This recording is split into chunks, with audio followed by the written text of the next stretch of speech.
This is a lecture from Open Tuition. To benefit from the lecture, you should download the free lecture notes from opentuition.com. So, having gone through and looked at an operating lease and how to look at it for lessor accounting, we're now going to go through there and look at it for finance leases. So remember, with a finance lease, the scenario that we have identified is that the risks and rewards have transferred from the lessor to the lessee. And if that's the case, we no longer have those risks and rewards. So therefore, in substance, it's effectively no longer our asset. So when we're looking at the accounting here, there's some what look like reasonably straightforward steps to follow. We all like steps, don't we? Okay, a systematic method to approach things, but some of the calculations can be quite complex. Okay, and some of the understanding behind it can be quite challenging too. Okay, so what we've got to do first of all is we need to remove the asset. If the asset in substance now belongs to the lessee under a finance lease, we need to remove the asset. At the same time, we then need to record a receivable. The issue that we have is at what value do we record the receivable? Okay, well, what we've got there is we are going to record it at what is referred to as the net investment in the lease. Okay, what do we mean by the net investment in the lease? Okay, well, by thinking about it net, we're talking about things in today's terms. Okay, net, if you like, after any discounting. So the receivable needs to be worth what we receive in the future. So looking at the lease payments. Okay, but by looking at it net, we're looking at it in present value terms, and effectively that's what it says there in the standard. The net investment in the lease is the gross investment, so your undiscounted lease receipts, discounted at the implicit rate of interest. However, we just need to be very, very careful when we're looking at this gross investment in the lease, because yes, it is just your minimum lease payments that are going to be received, and this is important. We then need to add on any unguaranteed residual value. Okay, what's that about? Okay, well, when the lessor sets up the lease, they should go through there and ensure that the payments that the lessee makes to them ensures that it covers the value of the asset at the end of the lease period. Okay, so effectively within those lease payments, they are guaranteeing the residual value. Okay, so even if the asset comes back damaged and broken, the lessee has already paid for that value. Okay, so that will already be factored into the lease payments. However, the asset is not necessarily just going to be worth the guaranteed residual value. There will be maybe another bit of the lease whereby the lessee does not pay the lessor, and therefore there is some unpaid worth within that asset. Okay, so we as the lessor are just taking on board the fact that, well, you know, it might come back, it might be broken, but that, you know, we can't charge all of it to the lessor. You know, some of it might just, can't charge all of it to the lessee. You know, some of it might just be due to general wear and tear of the asset. Okay, so that's effectively the unguaranteed residual value. But we need to include that within the investment in the lease, because the investment in the lease is effectively the investment in the asset, isn't it? Okay, so that value, what that asset is worth today. Okay, so we need to work out the gross investment as the minimum lease payment plus any unguaranteed residual value. If you want to put numbers on it, if the residual value was 1,000, if there was 800 that was guaranteed, the 200 would be the unguaranteed amount. It's as simple as that. The difference between the full residual value and what is guaranteed is the unguaranteed amount. Okay. Once we've done that, we can then go through that Record the lease receipt, so debit the bank, credit the receivable. And then as well, don't forget that we also need to charge interest, and that will be interest income, won't it? Whereby you debit the receivable as you accrue the interest due to you as part of the payments received, and then you will go through there and credit your interest income. Okay, it's a challenge. Don't get too het up with it. Yeah, let's just focus if we can on the basics. So what have we got? It says that calculate Cherry's net investment in the lease. So when we're working out the net investment in the lease, that looks at the gross investment discounted at the required rate of return, or if you like, the rate implicit in the lease, isn't it? And to do that, we need to look at the lease payments plus any unguaranteed residual value. So here it wants us to show the guaranteed amounts and also the unguaranteed amounts. Okay, so what have we got?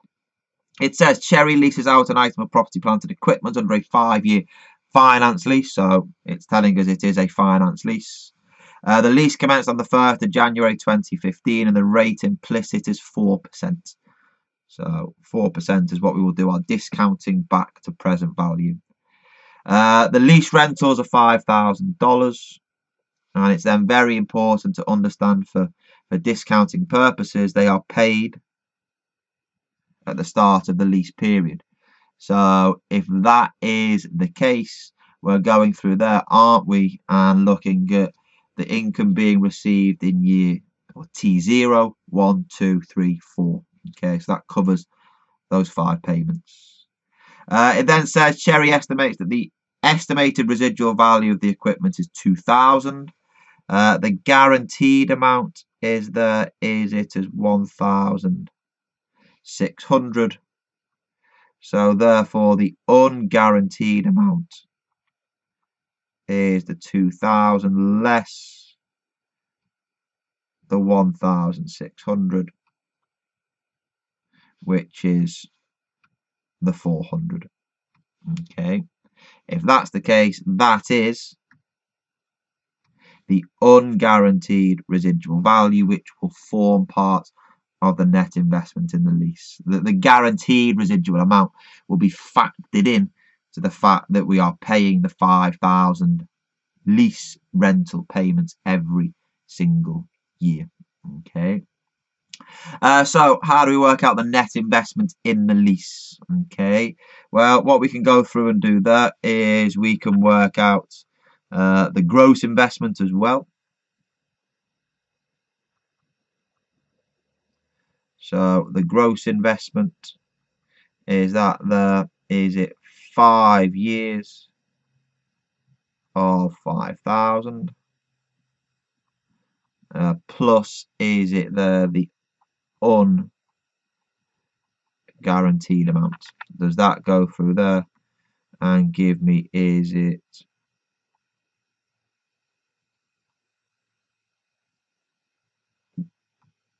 $25,400? Okay. The net investment in the lease is just a little bit more of a challenge. Okay. If you were given the tables, what you could do is you could say that if you take an annuity factor, is it from 0 to 4, is it 4%, multiply that by the 5,000, to which you can then add on, is it a discount factor at T4? Careful, it's at the end of the lease, isn't it? That's the challenge. Careful, Christopher.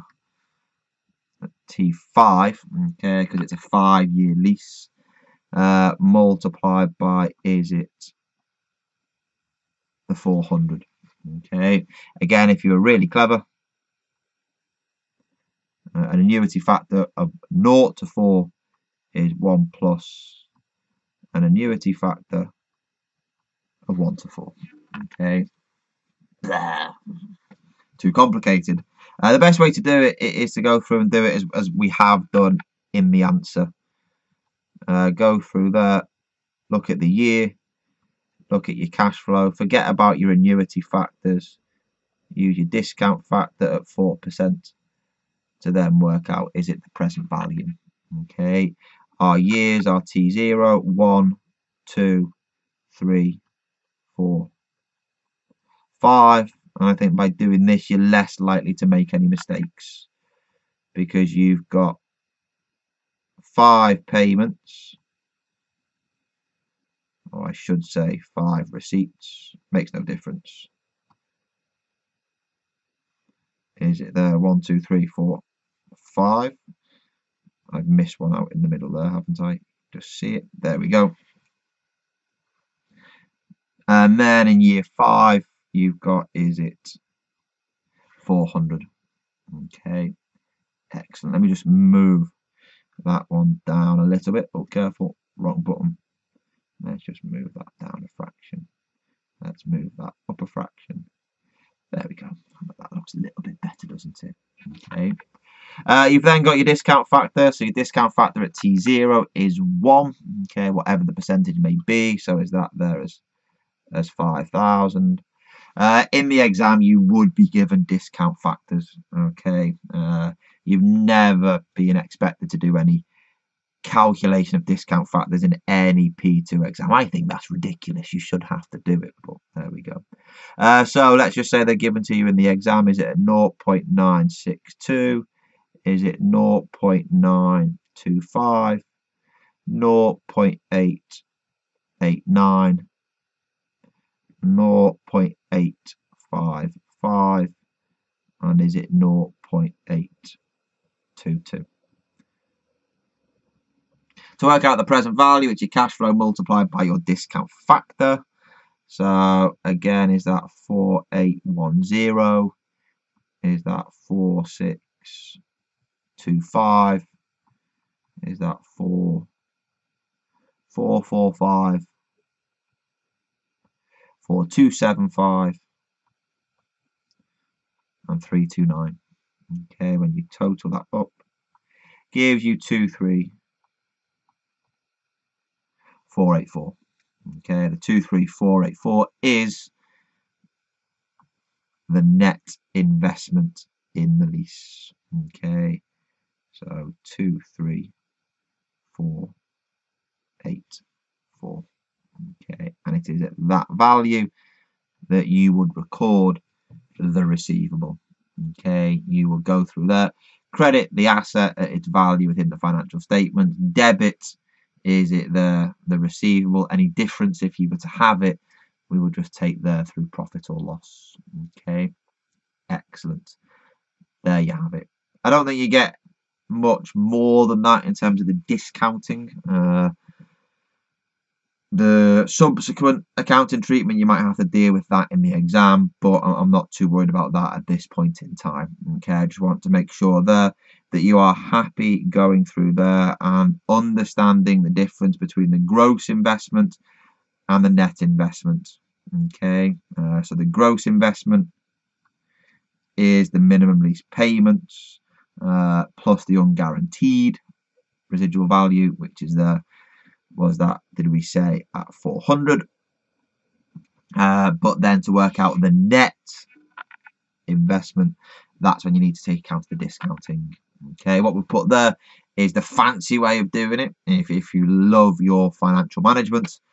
Alternatively, if you prefer just to go through it and look at it in its most simple fashion, list out the table with the year, the cash flow, the discount factor, and the present value. If you're interested and want to try and remember how to work out your discount factor, it's 1 over 1 plus your discount rate to the power of n, whereby, remember here, r is 4%, so that would be 0.04, and then n are the years 0, 1, 2, 3, 4, 5. Okay, excellent. There you have it.